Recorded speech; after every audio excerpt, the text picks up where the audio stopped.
Before you sleep in any hotel, ask yourself one question: do you really know who owns it? He was just a man trying to feed his family. Came to town for a job interview, booked a cheap hotel, called his wife, smiled, slept peacefully, but he never made it to that interview. He never came back home. Because that hotel was run by a widow, and she was a killer.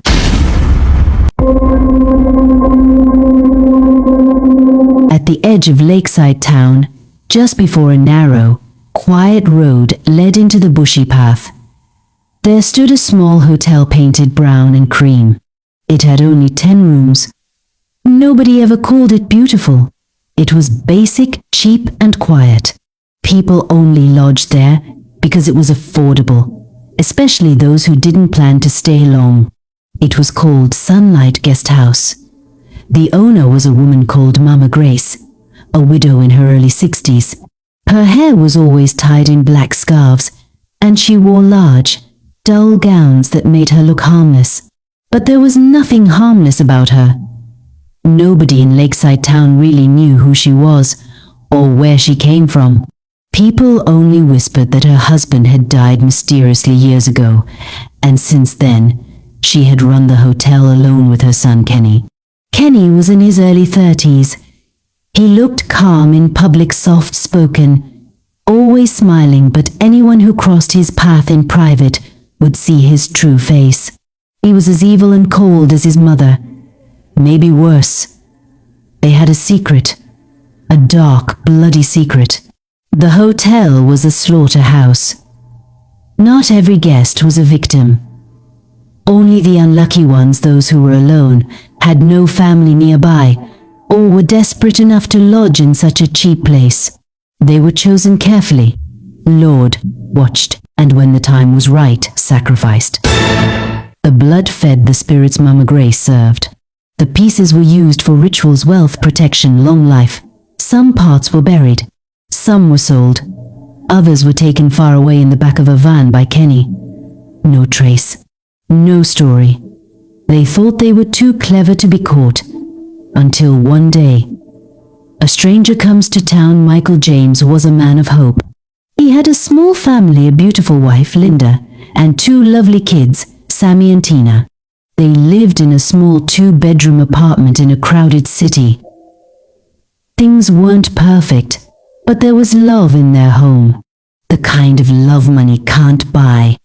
Michael was a struggling father, working odd jobs and chasing interviews.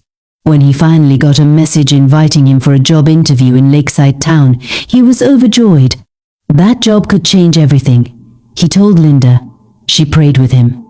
She packed his small bag and put food inside.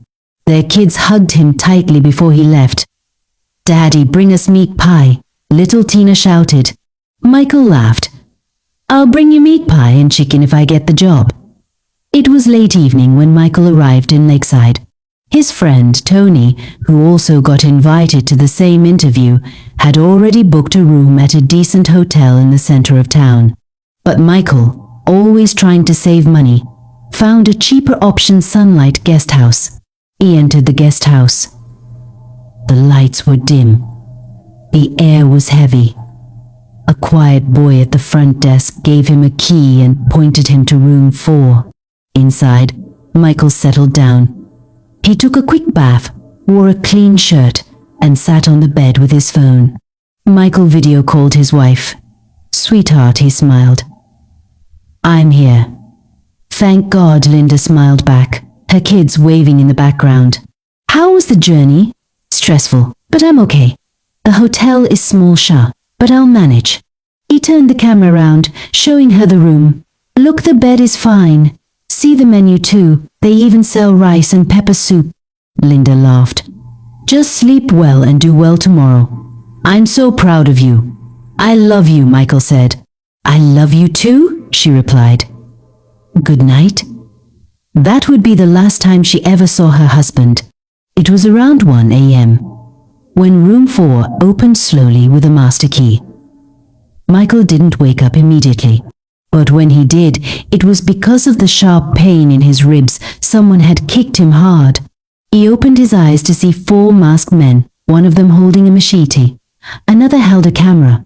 Kenny stood in the corner, grinning like a demon. Michael screamed. They beat him hard, fast, and without mercy. They broke his jaw so he wouldn't scream. They tied his hands and legs. Mama Grace came in wearing red wrappers, chanting under her breath. Her eyes rolled. She sprinkled dark powder on his face. Then Kenny raised the blade. And just like that, Michael was gone. His body was cut into parts, wrapped in black nylons, and packed into a big box. Kenny carried it to the hotel's back gate where a van was already waiting. He drove off into the night. By morning there was nothing left in room 4. His name was wiped from the guest record. The sect was cleared. The bed was made. The blood was cleaned. The room looked like no one had ever slept there. Mama Grace gathered her staff, 3 of them, 2 cleaners and the young boy at the front desk. She made them kneel. Then she brought out a small calabash. "Swear you saw nothing," she said. "Swear by your blood." They swore. Out of fear, she told them if they ever spoke, Ethel, the spirit of the hotel, would drag them to hell. They believed her. Morning came. Linda woke up and called her children. They knelt and prayed. Then she picked her phone and typed a message to her husband. "Good morning, beloved. I hope you had an amazing night. I wish you success in your interview today. I pray everything works out in your favor. I love you and can't wait to see you. Kisses." She smiled as she sent it. Then she dressed the children, took them to school, and opened her small second-hand clothes shop. But time passed quickly. By 2 p.m., she had not heard from Michael. She tried calling him. The line didn't connect. "Switched off," the voice said. She tried again, and again. Panic started to rise. She called his friend, Tony. "Did you see Michael at the interview?" she asked. Tony sounded surprised. "No, he didn't come. I was worried too. I called him this morning, but his line didn't go through." Linda's heart dropped. "But he was there," she whispered. "He showed me the room. He showed me the menu. Sunlight Guest House." She searched for the hotel online and found the number. A receptionist picked. "Good afternoon," Linda said. "Please, my husband, Michael James, lodged in your hotel yesterday." "I'm sorry, Ma," the receptionist said quickly. "We don't have any guest by that name." "But that's not possible. He showed me the room on video call." "Even your menu, he showed me the menu. I'm sorry, Ma. No such guest. Goodbye." Linda tried again. This time, Mama Grace picked the call herself. "Madam, I don't know who your husband is," she said calmly. "Maybe you're mistaking the hotel name. We don't have any guest like that." She dropped the phone again. Linda froze. Something wasn't right. Her husband would never lie to her. He was there. She saw it. Something terrible had happened. She put on her slippers and took a bus to the neighboring town.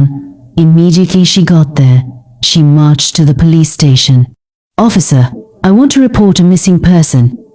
My husband. I think something bad has happened. And I think it has to do with a place called Sunlight Guest House."